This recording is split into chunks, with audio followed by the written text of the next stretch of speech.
Hello and welcome back to the Fellowship of the Mystery. G'day, Luke. How you doing, Darren? We're getting into Matthew chapter 2.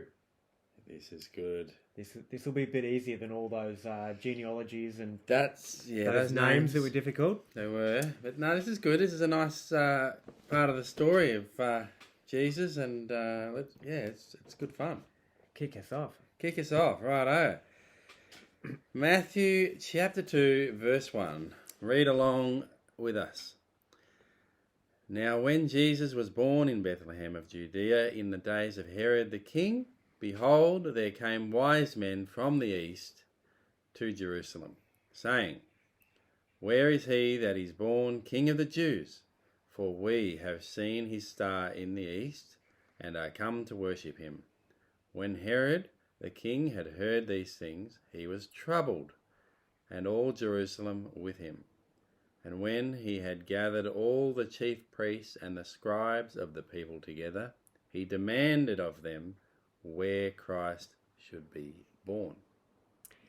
And they said unto him, In Bethlehem of Judea, for thus it is written by the prophet, And thou, Bethlehem, in the land of Judah, art not the least among the princes of Judah, for out of thee shall come a governor, that shall rule my people Israel.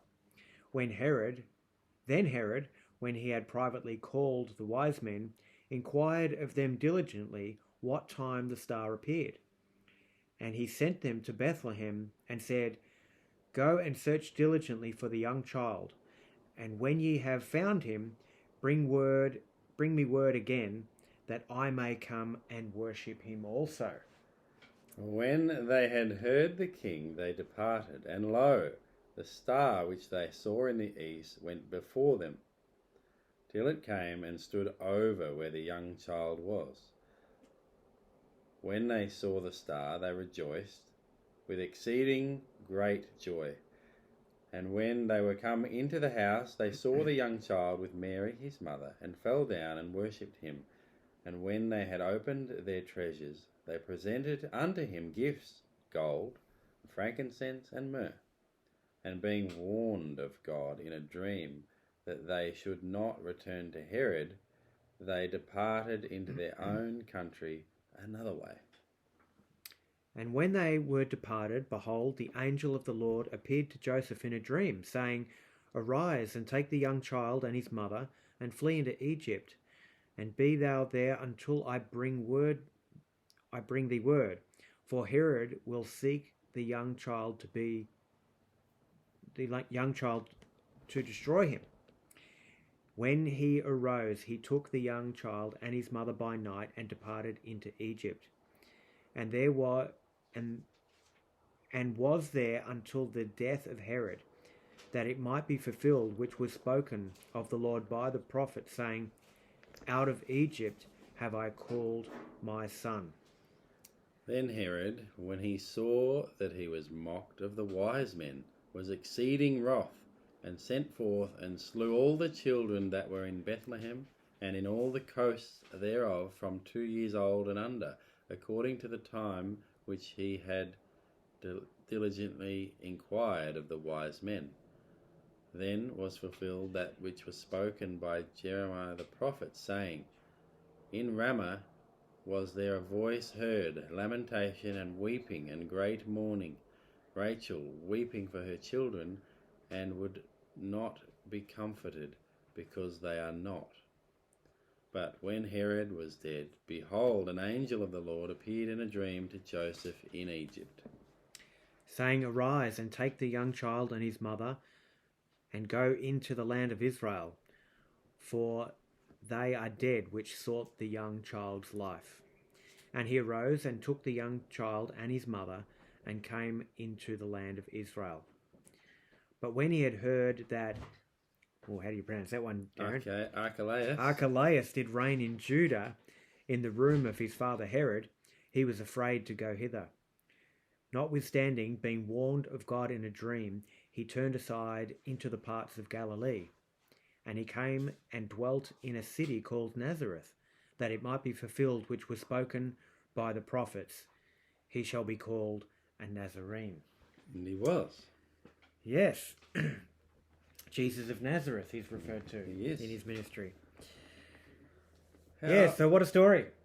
Yeah, it's a lot of. They went here, they saw this, and then they fled, and then it's quite a dramatic start to Jesus' life.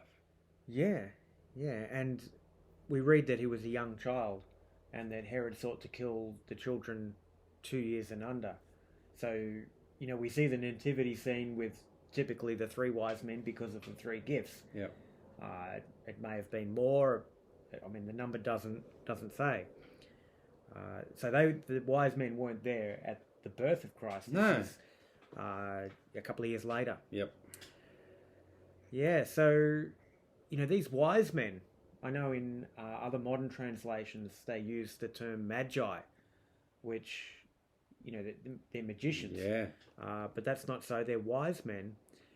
It made me think of, obviously, the Jews went to Babylon. Yeah. And that's in the east. And Daniel was one of those men that was taken to Babylon. And it says that they took all the young, wise and knowledgeable, those who had an understanding in science, to serve in the king of Babylon there. Yep. And we know what a faithful man of God Daniel was. And he was given the 70th week prophecy. Yeah. 70 weeks are determined upon your people, Israel. And so these wise men, perhaps they understood Daniel's prophecy and they knew the time of the Messiah was at hand. Well, they would have to be in the know and also be alive at that time. That's right. Yeah. Verse 3 there where it says the king was troubled with these things. Obviously, if you're a king and you hear of a king born that's right. prophesied, your position's threatened, right? Not happy, yeah. But it's interesting that all of Jerusalem was troubled with him. Why do you think that was? You'd think Jerusalem, who has been the apple of God's eye and promised this redemption through this Messiah that was spoken of, you'd think they'd be rejoicing in the king coming. It just shows their wicked hearts at that point. We're going to read later in Matthew 23, Jesus rebuking those scribes and Pharisees, the leaders of Israel, for killing all the prophets. They sought to kill Jesus because they knew their authority and their nation would be taken from them. So it's the same here. Yeah.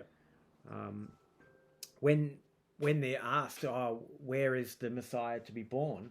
Yeah. And they're quoting there from Micah 5:2 that it's in Bethlehem. They leave off the part of that prophecy where it says he'll be born in Bethlehem, whose goings forth are from everlasting. Yep. Showing that Jesus didn't begin in Bethlehem when he was born. He's everlasting.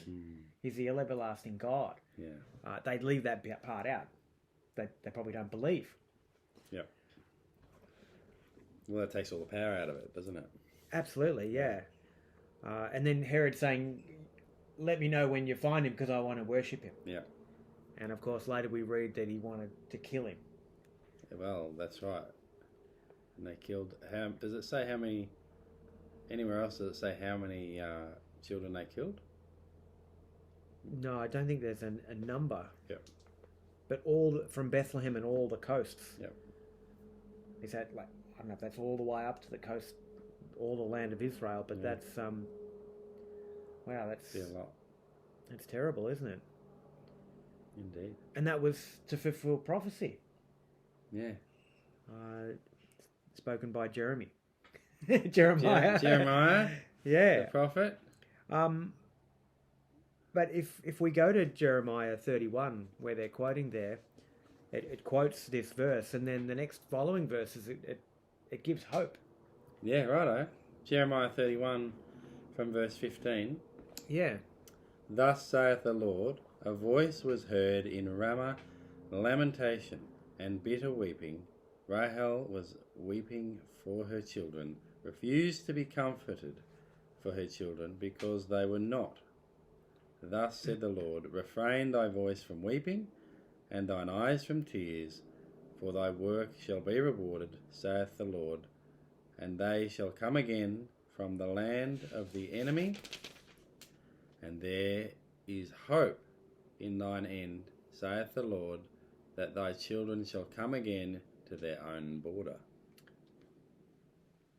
So those children who died, there's hope for them. It's like God, the Lord's comforting Rachel. You don't need to weep because they're going to return to their own land. Yep. They're going to be resurrected and live in the land of Israel again when the kingdom comes. Amazing. Yeah, there's so many prophecies being fulfilled. As we keep reading, as spoken by the prophet. Even like out of Egypt I've called my son. That's actually speaking of the nation of Israel when they exited out of Egypt. By Moses, the deliverer, to take him into their promised land. Yep. It says, Israel, my firstborn, which I have called out of Egypt, but it's actually referring also to God's own son Jesus being called out of Egypt to escape Herod. Ah, yes, because they had to flee to Egypt until the death of Herod. Yeah, it'd be quite traumatic, wouldn't it, for Mary and Joseph? They've got this young child to protect. Yeah, going on a donkey or it would be quite an ordeal with a baby. And Joseph has these dreams, and he's just obedient to everything that God wants him to do. Go to Egypt, and then now come back, and don't go here, go to Nazareth. It's all the time fulfilling prophecy. Yep. Amazing. So the gifts that the wise men gave. So the gold, frankincense, and myrrh. Yeah. What do they represent? Well, they represent the three offices that Jesus held in his ministry. He was a king, and a priest, and a prophet. Those three ministries are a symbol of the gold, frankincense, and myrrh. Okay. Great. What else can we glean from this, Luke? I was just thinking about, again in Malachi, like we were speaking about in chapter 1. In Malachi chapter 3. Which is about 4 pages backwards in the Bible. Yeah. Chapter Verses 3. 15 and 16.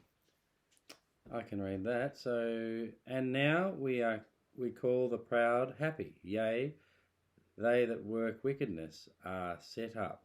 Yea, they that tempt God are even delivered.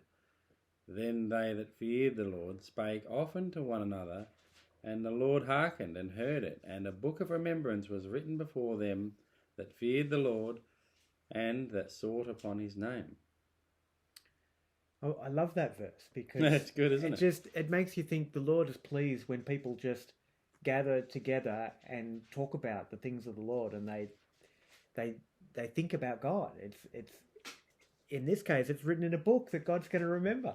It's amazing, isn't it? It's amazing. So we've got the wise men who obviously had a fear of God, and they're carrying out, the plan of God to deliver these gifts to Jesus, and then not tell Herod where his whereabouts. Yep. In verse 15, we've got they that work wickedness. Yep. And then we've got all of Jerusalem fearing for this prophesied king and siding with Herod, against the anointed king. And then, that leads to the murder of these innocent babies. And this was the state of Israel as Jesus was coming. There was a few faithful, but most of the nation were away from God and not looking for his coming. And they still are. They still are, yeah.